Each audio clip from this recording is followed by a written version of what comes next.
ئێمە وەکو بەڕێوەبەراتی هاتوچۆی هەولێر ئێمڕۆ لێرە ئامادەبوونمان هەیە بە هاوکاری لەگەڵ ڕێکخراوی هێڵی سوور و هەروەها نووسینگەکانی فێرکردنی ئۆتۆمبیل بۆ ئەوی وەبیری هەمووان بێنینەوە کاتێک کا پابند نەبوون بە یاسا و ڕێنمایەکانی هاتوچۆ دروست دەبێتن ئەگەر هەیە چی ڕوودات و ئەگەر هەیە ئەوانەی دەرەنجامەکان چی بێتن بە هیوای ئەوەین کە پەیامەکان بگاتن بۆ ئەوەی شتێک بکەین کە هەم شوفێران و هەم هاوڵاتیان بەگشتی هەم لایانی پەیوەندداریش لە حکوومەت کارێک لەسەرەوە بکەن بۆ ئەوەی ئەو ژمارانەی کە ساڵانە بڵاو دەکرێتەوە ئەگەر نەشکرێ بە سفر بەڵام نزیک بکەینەوە لە سفر.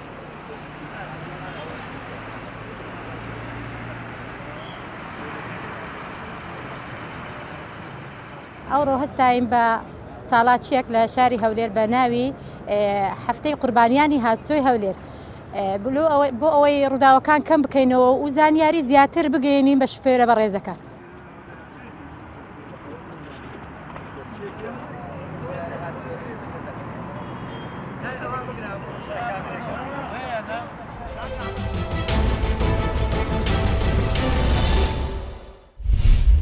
خوێندکارانی دیکەی کەمپەکەش کە ئێستا زۆربەی زۆریان جویان لێمانە پارێزگاری لەو لای بڵە بکەم کە بە نەمامەکەوە.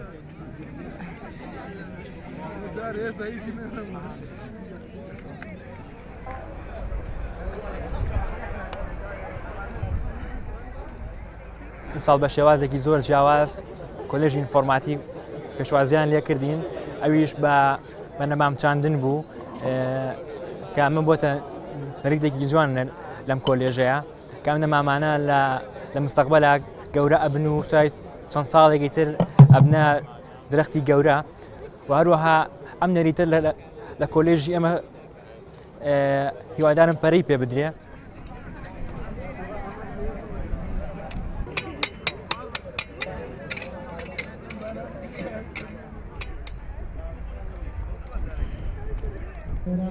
ئێمە وەکو خوێندکارانی کۆلێژی ئینفۆرماتیک لەم ڕۆژە ئیڤنتێکمان ڕێخستووە کە تیا بڕی 235 نەمام ئەنێژین.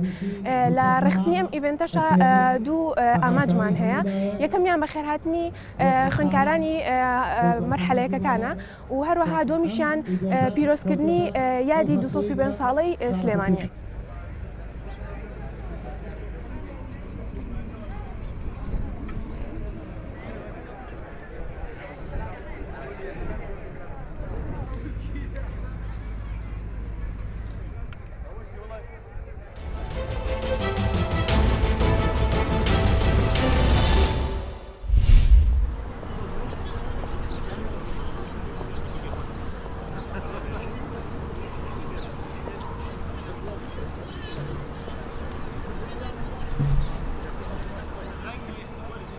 ئەمڕۆ لەگەڵ 14 هونەرمەندا هاتوون بۆ ئێرە کردمانە بە دوو گروپەوە. ئەمڕۆ گروپێکیان دەستە چەپی لای منەکات بندیوە گروپی دەسەر ڕاست من لە گروپی دەسەر ڕاست ئایژەکەم لەسەر ڕەنگی ڕەش هاتینمان کردووە. ڕەنگی ڕەش وەکو ناخۆشیێک بۆ گینە هاتوین لە خوارەوە مەجموعێ بخچەمان کردووە. بخچەش ئەوەیە کە لە کاتی ڕاکردنا هەر کەس شتومەکی خۆی پێچێتەوە نەکات. ئەمەش ناڕزایەکە بۆ ئەوەی کە تۆ خاکی خۆت بەجێڵیت نیشتکی خۆ بەجێڵیت.